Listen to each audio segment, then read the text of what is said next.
Yo, what is up, guys? It's Matias, and I want to welcome you all to the first episode back of Pink Lemonade.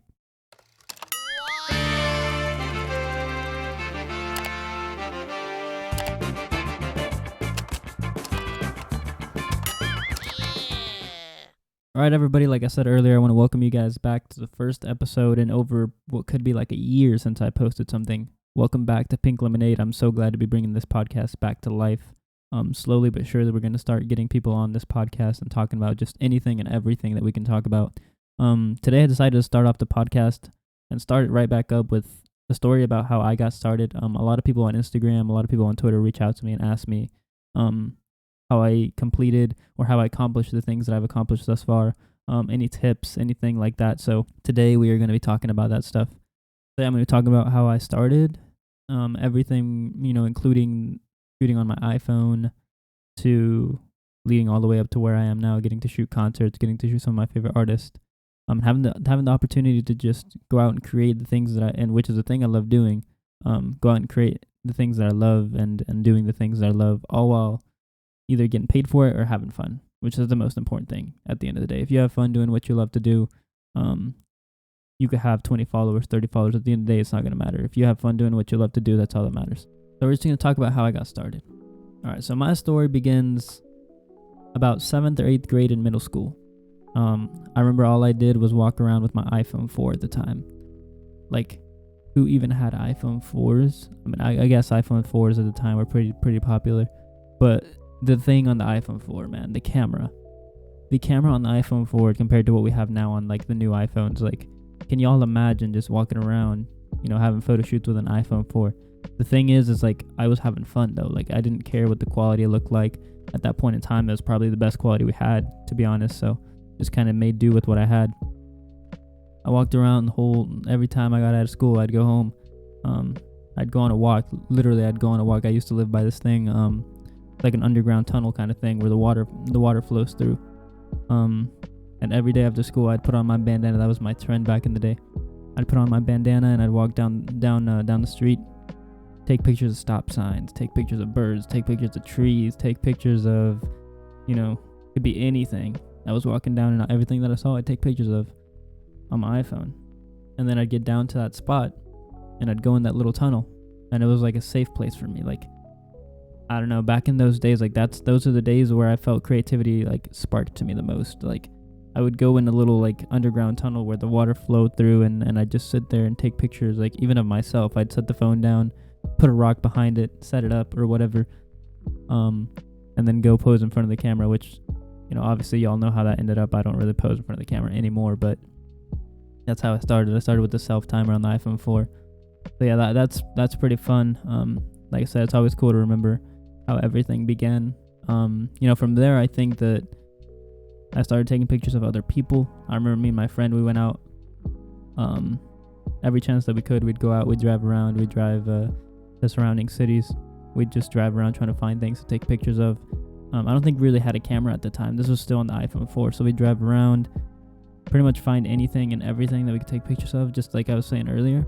And, pretty much just take pictures of each other, I guess, and kind of get better in the aspects that we could learn from, whether it be like, getting different angles, getting different shots, being creative with the opportunities that we had in front of us.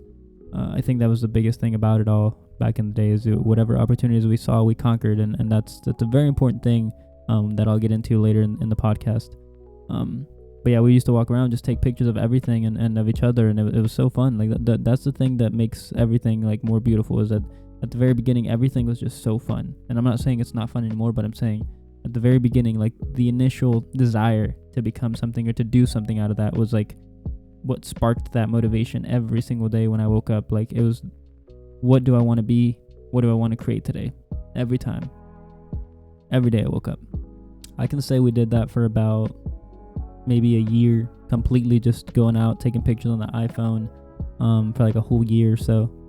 Just having fun with it, just learning new things. Again, with no camera, just learning new things, becoming part of what we were. Just kind of like getting to know what we could do with a camera, just any camera for that matter.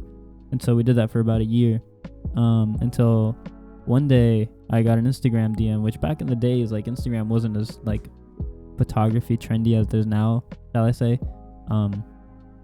But mine, I always tried to keep it aesthetic because, like, obviously back in the day, that's what I loved doing. So, like, I kept my feed as aesthetic as possible. And believe it or not, I used to post pictures of me at the very, very beginning of this journey. I used to post pictures of me because, like I said, I used to just go down and take pictures of myself.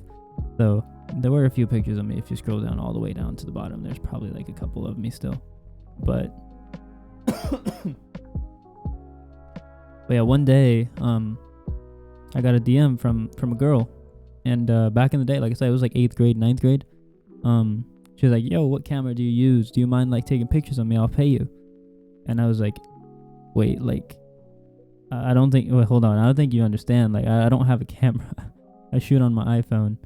And she's like, "Wait, what? For real? Like, I don't believe it. Like, your pictures look like they're taken on a camera." And I was like, "Yeah, I have an iPhone 4. Like, I don't have a camera. I don't know, like, if you would still want me to shoot you." And she's like, No, that's fine. I'll still pay you. I love your pictures. I love how they look.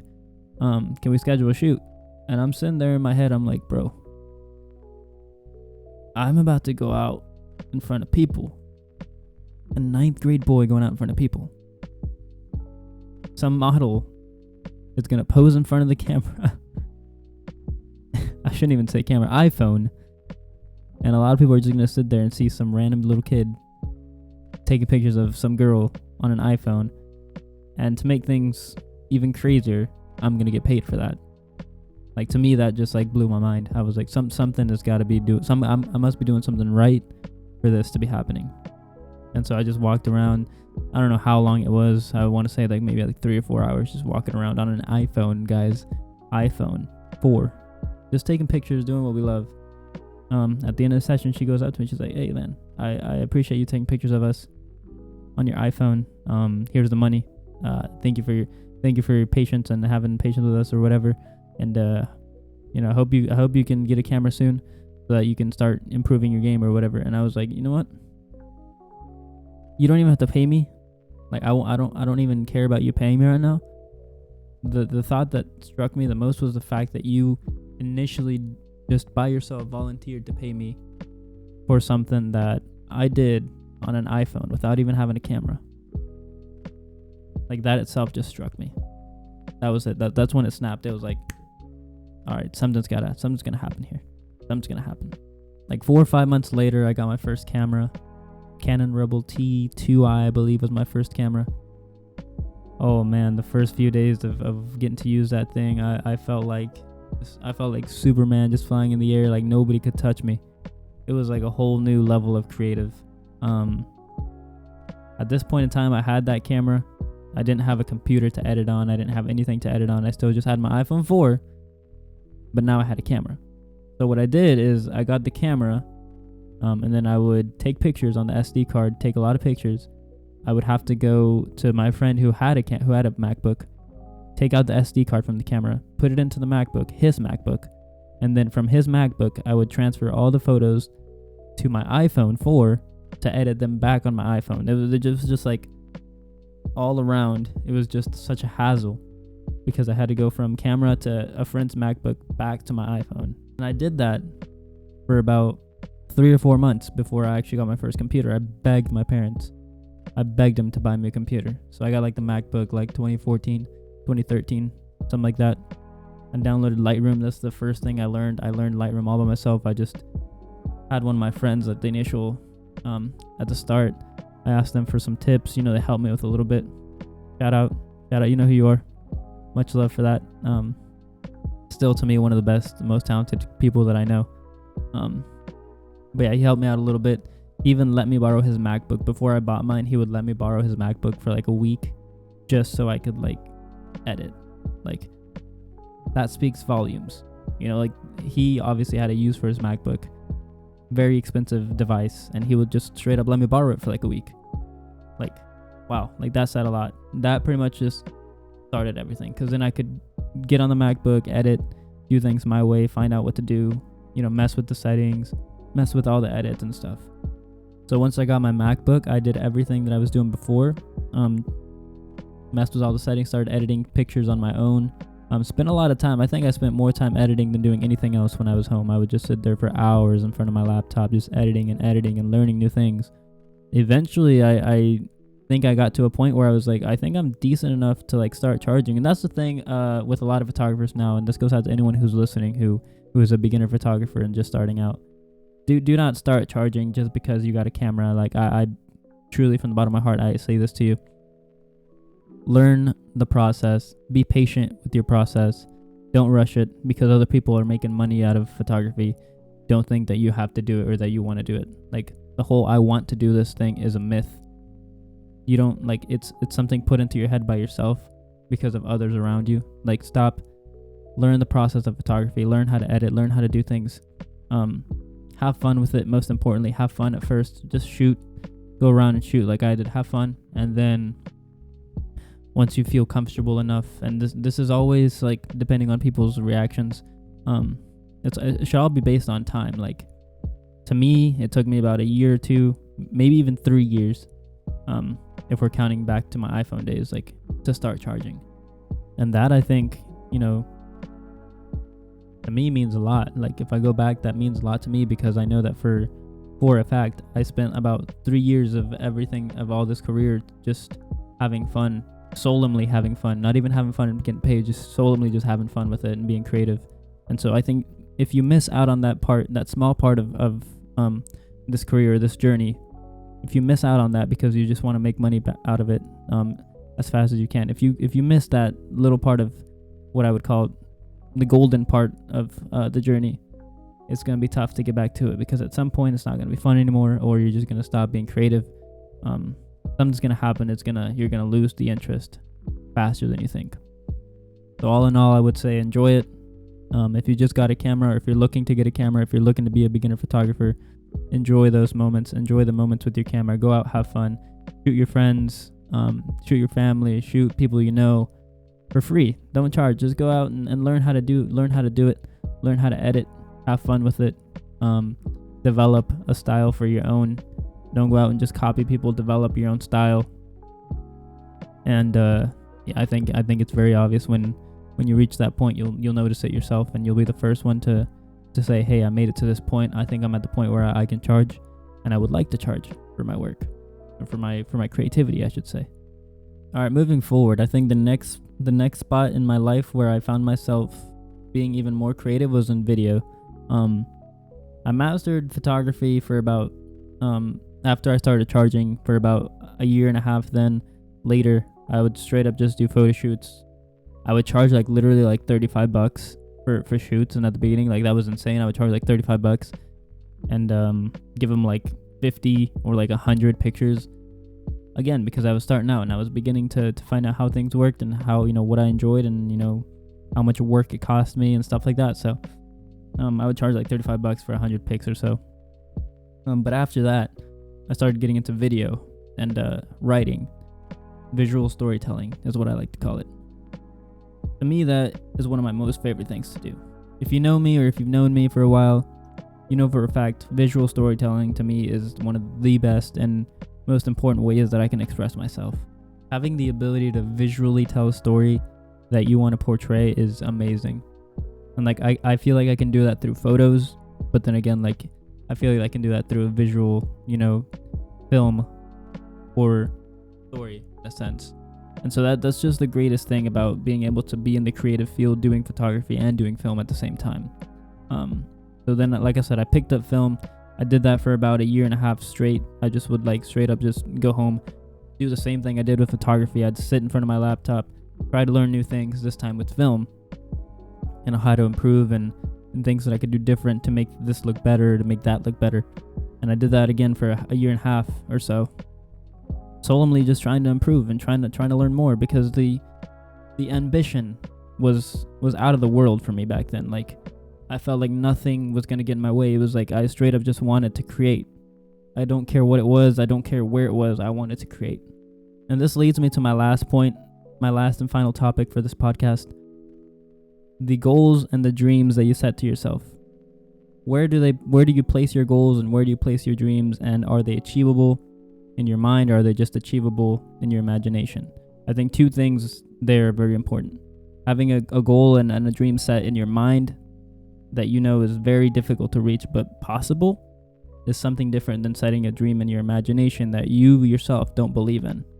At the very start of everything, my favorite artist was John Bellion. Always has been. If you don't know who John Bellion is, shameless plug, go ahead and go check him out. The most talented creator on planet Earth. Straight up, I will be honest. I know it's my opinion, but to me, the most talented creator, musician, just everything. John Bellion is amazing. But yeah, growing up, he was always been my favorite. I would listen to every single one of his songs. I would watch every single one of his videos. And I straight up just told myself, I was like, one day, someday, I would like to be able to shoot for him. I would like to be able to, I don't know how I'm going to get there. I don't even know when I'm going to get there or if I will get there. But my goal is to one day shoot for my favorite artist.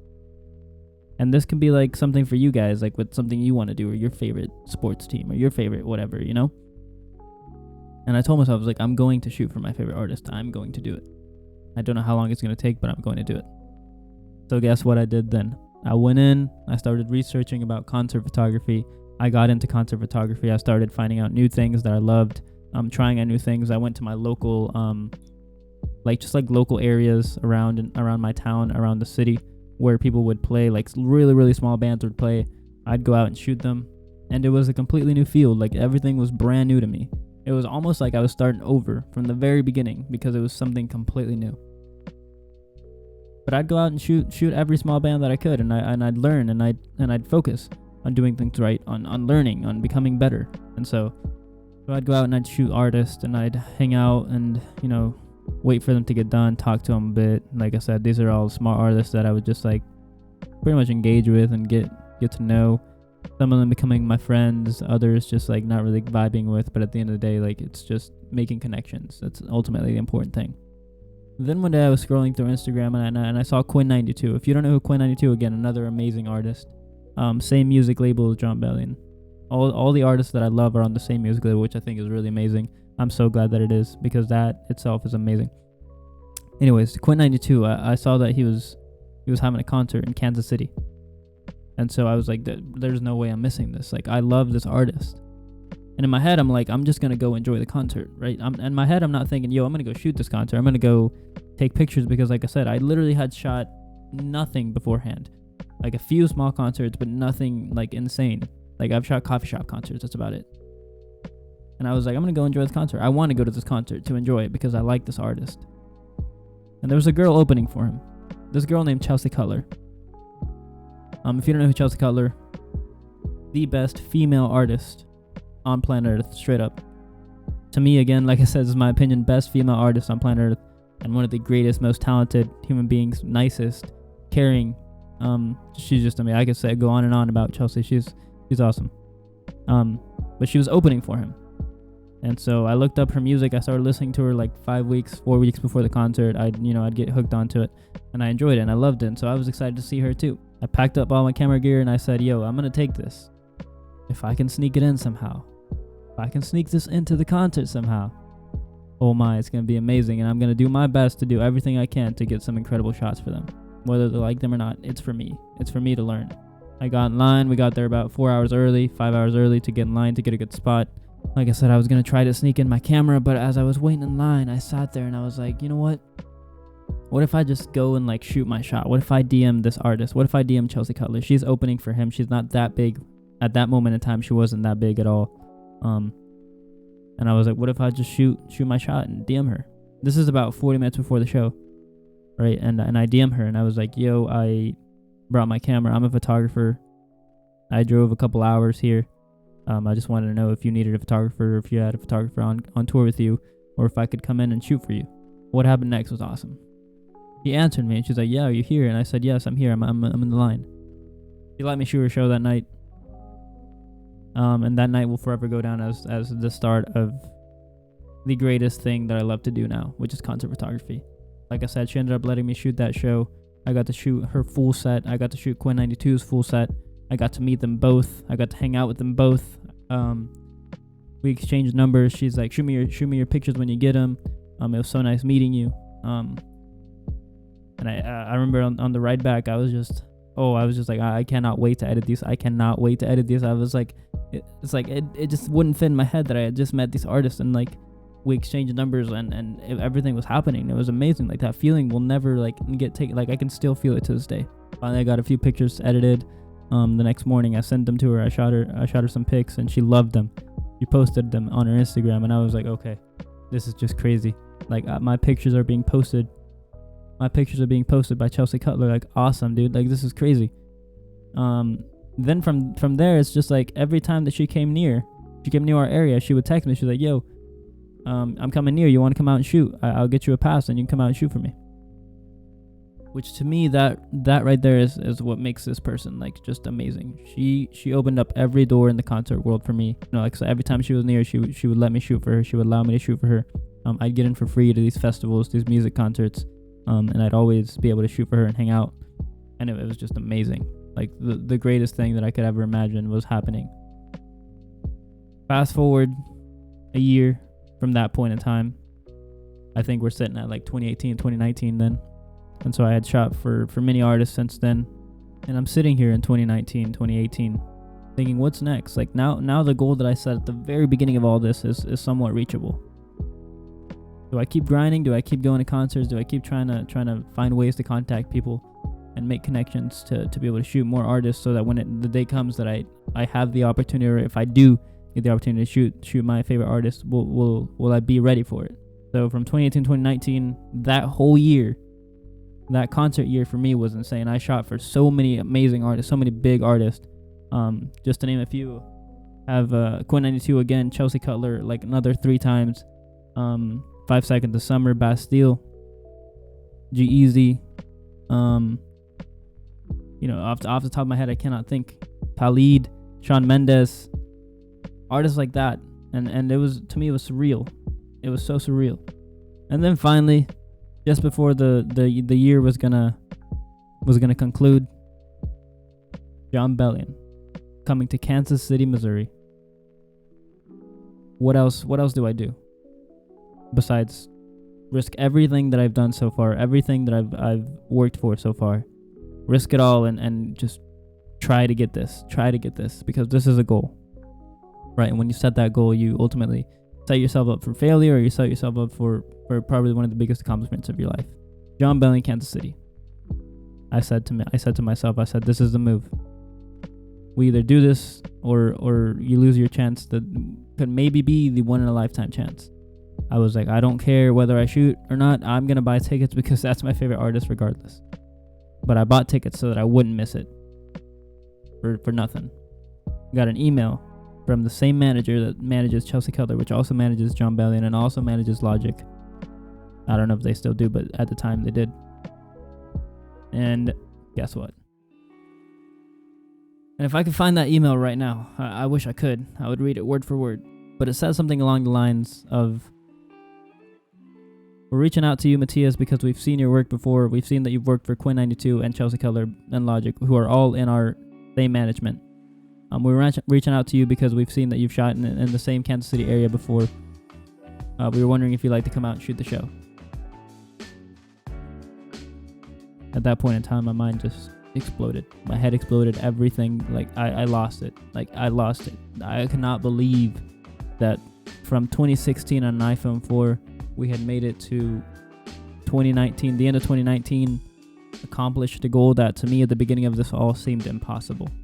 And it was just it was the greatest day of my life. I enjoyed every second of it. I also got to meet Marky Bassey and hang out with him. Literally, we sat there and we played, I think it was like Truth or Dare. We sat there in the back of the venue playing Truth or Dare with Marky Bassey, which was amazing. He was telling me how he admired how much passion I put into it. And like, this is crazy to hear from somebody that I listened to on the radio, right? I shot for Jon Bellion. My favorite artist, my idol, was about 2 feet from me. And it was just the greatest day of my life. In conclusion, I just want to say to you guys, thank you for listening to the podcast. I hope you guys enjoyed this episode. In a small recap, 1, do what you love, and do it because you love it, not because you want to make money or because you want to get famous. Do it because you love it and because you enjoy doing it and because you enjoy creating or whatever it is that you do because you enjoy doing it. 2, don't worry about money. Don't worry about charging for what you do. Don't worry about trying to get out there too fast. Enjoy that small time because that time you won't get it back. You won't get that time of learning at the very beginning. It won't come back. Enjoy it. Enjoy what you do and have fun with it. Very important. And last but not least, believe in yourself. I will always and forever will tell you guys, believe in yourself. Even if you may not be the one with the most followers on Instagram, even if people may not know you, you got to believe in yourself or it's not happening. Believe in your own self. Believe in your talent. Believe in your creativity. Believe it. Stay humble and always, and I mean always, keep believing in yourself. Thank you guys for listening, and I hope to see you guys in the next podcast.